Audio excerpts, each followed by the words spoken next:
Assalamualaikum warahmatullahi wabarakatuh. Perkenalkan, nama saya Tubagus Rezeki Kuatir Fadilah dengan NIM HR122 dari kelompok 8 penelitian operasional 2 shift 2. Di sini saya akan membuat video tentang untuk tugas mingguan praktikum eh, penelitian operasional 2 yang berjudul perencanaan dan pengendalian kerja. Oke, langsung aja ke soalnya. Oke, di sini soalnya yang pertama itu sebuah perusahaan besar sedang mengembangkan sistem Enterprise Resourcing Planning atau ERP untuk mengintegrasikan seluruh operasional bisnis mereka. Sistem ini akan mencakup modul keuangan, sumber daya manusia, manajemen persediaan, dan operasional lainnya, agar proyek berjalan efisien dan manajemen ingin menentukan jalur kritis proyek menggunakan metode CPM. Berikut adalah tabelnya, yaitu aktivitas dari A sampai K, yang dimana aktivitas A itu adalah identifikasi kebutuhan bisnis, yang B evaluasi vendor ERP, yang C pemilihan vendor dan negosiasi, yang D desain sistem, yang E pengembangan modul utama, yang F pengembangan modul tambahan, yang G pengujian sistem, yang H pelatihan karyawan, yang I implementasi bertahap, yang J evaluasi dan optimasi sistem, yang K adalah go live penuh.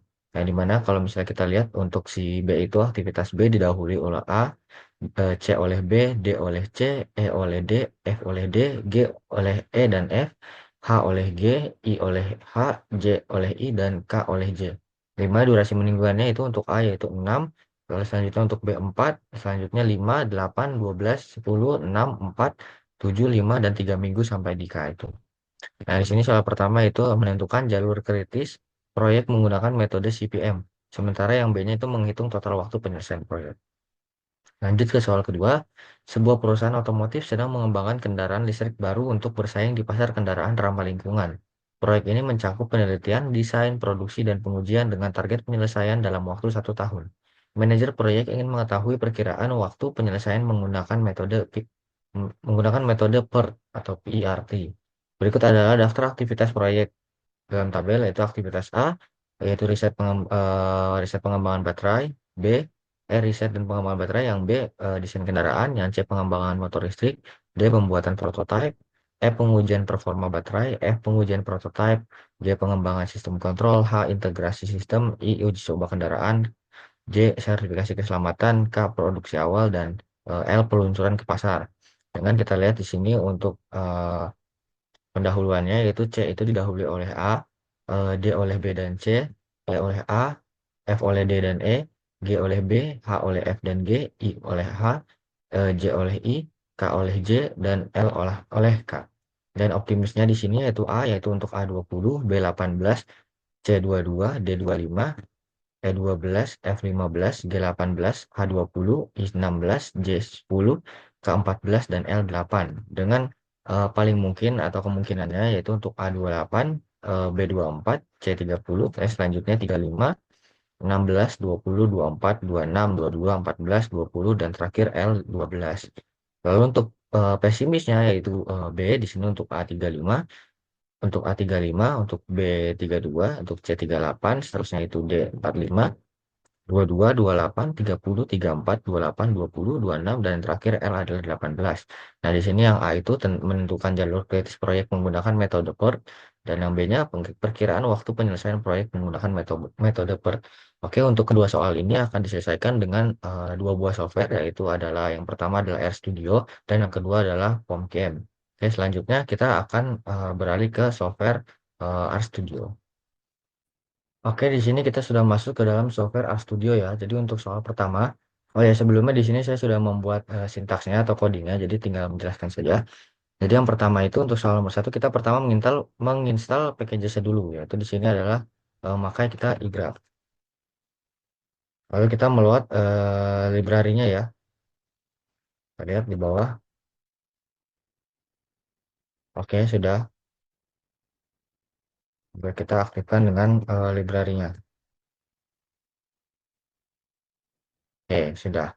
Nah, di sini yang pertama, langkah pertama kita harus mendefinisikan aktivitas proyek dengan durasi dan dependensinya, yang dimana kita masukkan dulu sih aktivitasnya dengan menggunakan perintah data frame, yang dimana untuk aktivitas A-nya itu durasinya adalah 6 minggu ya, satuannya di sini lah, dan B 4, C 5, D 8, E 12, F 10, G 6, H 4, I7, J5, dan K adalah 3 minggu. Nah, di sini yang selanjutnya itu adalah dependensiesnya sama menggunakan data frame juga. Kita lihat dan dari from ke to-nya, lihat dari dan ke-nya. Yang dimana untuk from A itu to-nya ke B ke C ke ke D ke E ke F ke G, F ke G ke H ke I ke J, dan J ke K. Oke, di sini kita run aja coba dependencies juga.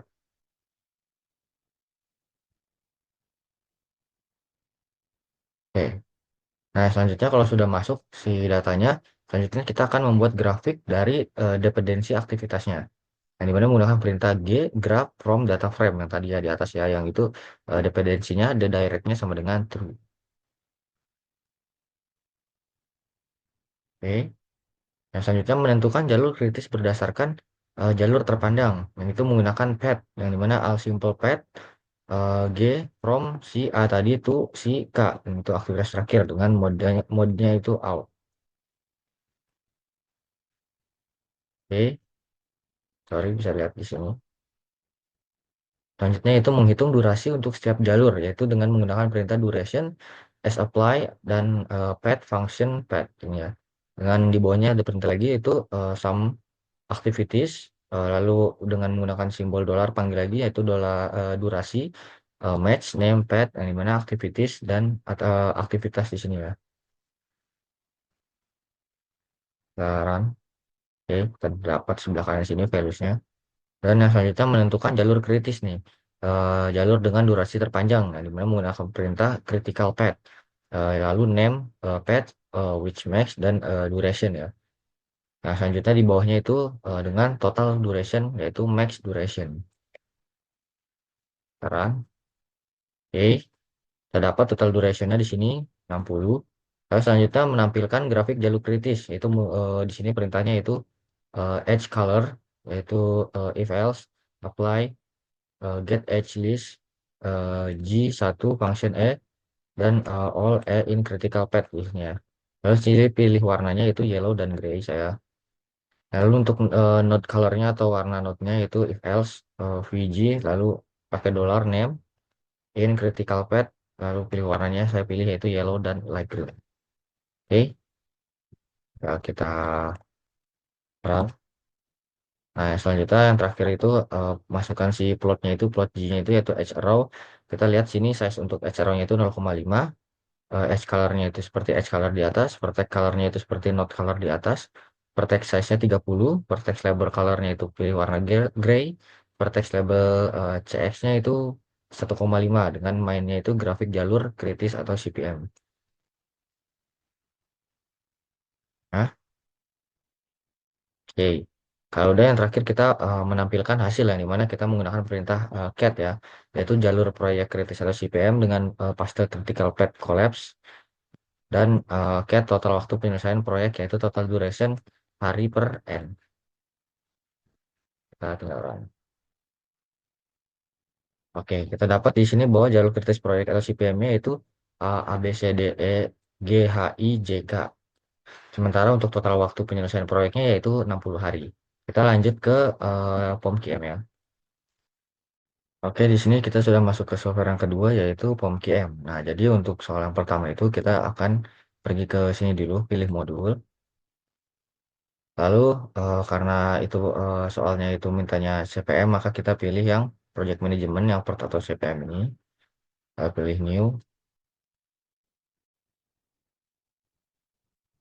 Lalu pilih yang CPM itu yaitu Single Time Estimate ya, untuk nomor satu. Nah, oke kita beri apa itu. Nah, untuk number of activities-nya tadi ada sampai K ya, berarti sampai 11 ya. Sini tetap pilih kita immediate predecessor list aja. Oke. Nah, lalu di sini kita tinggal masukkan tadi si activity time-nya atau duration-nya ya dari A sampai K sini. Lalu kita predecessor-nya itu kita masukin tadi si eh, misalnya si B itu didahului oleh apa, misalnya si B didahului oleh A dan C harus didahului oleh B dan seterusnya gitu ya. Saya akan membuat isinya dulu. Bentar. Oke, di sini saya sudah memasukkan angka-angkanya ya, yang dimana activity time-nya atau durasinya untuk aktivitas A tadi itu 6, B4, C5, dan seterusnya. Dan untuk si predesesornya itu untuk aktivitas A, untuk aktivitas B itu didahului oleh aktivitas A, aktivitas C didahului oleh aktivitas B, dan seterusnya. Kecuali yang G ini didahului oleh aktivitas E dan F gitu ya. Nah, kalau udah semua angka sudah masuk, kita tinggal klik solve di sini.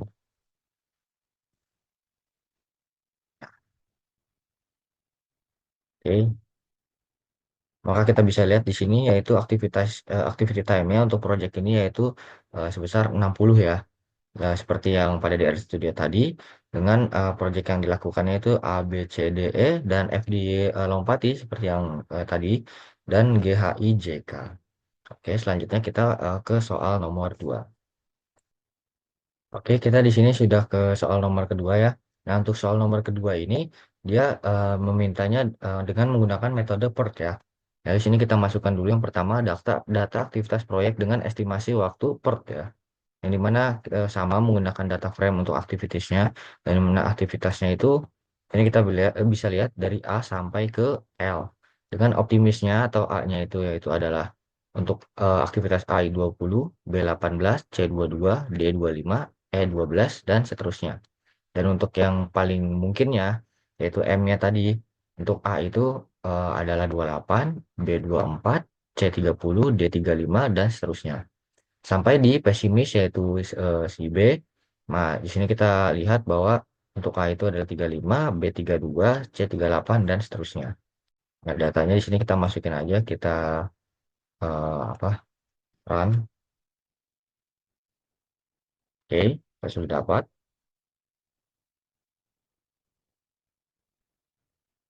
Lalu kita yang kedua itu menghitung waktu ekspektasi menggunakan rumus si pertnya itu sendiri ya. Yang dimana activities dolar $TE. Nah, di sini untuk codingnya atau perintahnya yang berisi activities optimis plus 4 dikali activities paling mungkin plus activities pesimis dibagi 6. Kita masukkan aja, kita run. Nah, selanjutnya itu mendefinisikan hubungan antar aktivitas atau edges-nya. Nah, untuk edges-nya sama kita menggunakan data frame, yaitu from ke to. Di mana from-nya itu misalnya dari A, to-nya itu ke C, berarti dari B ke D, C ke D, A ke E, dan seterusnya. Nah, run.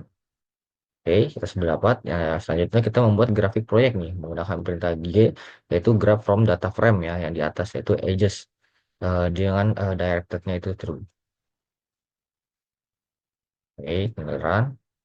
Selanjutnya menentukan semua jalur dari awal ke akhir, yang dimana menggunakan perintah path, yaitu dalamnya all simple path G from A ke aktivitas L dan mode-nya out. Sekarang selanjutnya menghitung durasi untuk setiap jalur nih, yaitu duration as apply path function path, yang di bawahnya itu some activities dollar $TMS yang seperti di atas tadi, lalu match name path activities dollar aktivitas. Ya, kita run. Selanjutnya menentukan jalur kritis nih, yaitu jalur dengan durasi terpanjang. Ya, sama menggunakan critical path juga dengan isinya itu names path which max duration. Dan selanjutnya total duration yaitu max durationnya. Sekarang, lalu menampilkan grafik jalur kritis dengan edge color-nya di sini kita masukkan is as if else apply get edge list-nya itu satu function all critical path dengan warnanya itu green dan gray. Dan note colornya if else VG dollar name in critical path dan warnanya green dan orange. Lalu di sini masukkan juga plotnya yang dimana G atau grafik itu edge row size-nya 0,5, edge color yang di atas, vertex colornya note color yang di atas, vertex size-nya 30, vertex label colornya itu tapi warna gray, dan vertex label size-nya yaitu 1,5 dengan mainnya atau judulnya grafik jalur kritis per. Masukkan, nah ini sudah terbentuk grafiknya ya. Nah, yang terakhir menampilkan hasil dengan menggunakan perintah cat, yaitu untuk jalur kritis proyek pertnya itu yaitu untuk si path critical path collapse. Nah, lalu yang terakhir itu cat untuk total waktu penyelesaian proyek dengan total duration hari per n. Nah, maka di sini kita dapat jalur kritisnya yaitu untuk dengan metode PERT ya, yaitu A, C, D, F, H, I, J, K, L. Dengan total waktu penyelesaiannya itu 208,33 hari. Oke, yang selanjutnya kita lanjut ke software POMQM. Oke, di sini kita sudah masuk ke apa namanya software POMQM, dan untuk soal nomor 2 kita juga sama, pergi ke modul, lalu project management, yaitu tadi kita karena disuruh menggunakan metode PERT ya, lalu new, dan kita pilih triple time estimate. Nah, di sini kita masukin semuanya dulu ya. Oke, seperti biasa. Oke, sudah masuk. Sebelumnya untuk si total activitiesnya tadi itu kan karena dia sampaikan berarti kita pilihnya 12 ya. Sorry tadi kelewat, dan di sini kita sama tinggal masukin si optimist time, most likely time, dan pessimistic time. Itu tadi kita lihat di tabelnya ada bagian optimis atau A, terus kemungkinan atau M, dan pesimis atau B. Nah, angkanya itu kita masukin ke sini saja sama si predesesornya, yaitu misalnya si langkah B itu harus didahului oleh angka misalnya seperti itu ya. Sama kita masukkan dulu semua angkanya. Oke, di sini saya sudah memasukkan semua angkanya ya, yang dimana untuk aktivitas A itu waktu optimisnya 20, B 18, dan seterusnya sampai sampai L itu 8. Most likely time atau waktu mungkinnya itu untuk A 28, B 24, dan seterusnya sampai L itu 12. Untuk waktu pesimisnya yaitu A 35, B 32, sampai seterusnya itu L adalah 18. Nah, kita lihat predecesornya untuk C itu didahului oleh A, untuk D didahului oleh B dan C, untuk E didahului oleh A, dan seterusnya ya. Dan kita lihat di sini untuk F dan H itu dia dua, yaitu untuk F itu D dan E, sementara untuk H itu F dan G. Nah, di sini kalau udah, kita tinggal klik solve aja.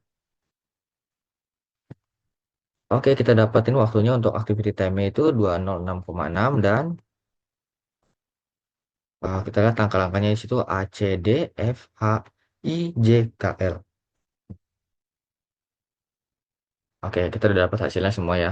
Oke, sekian segitu saja eh, tugas mingguan dari saya. Kurang lebihnya mohon maaf. Wassalamualaikum warahmatullahi wabarakatuh.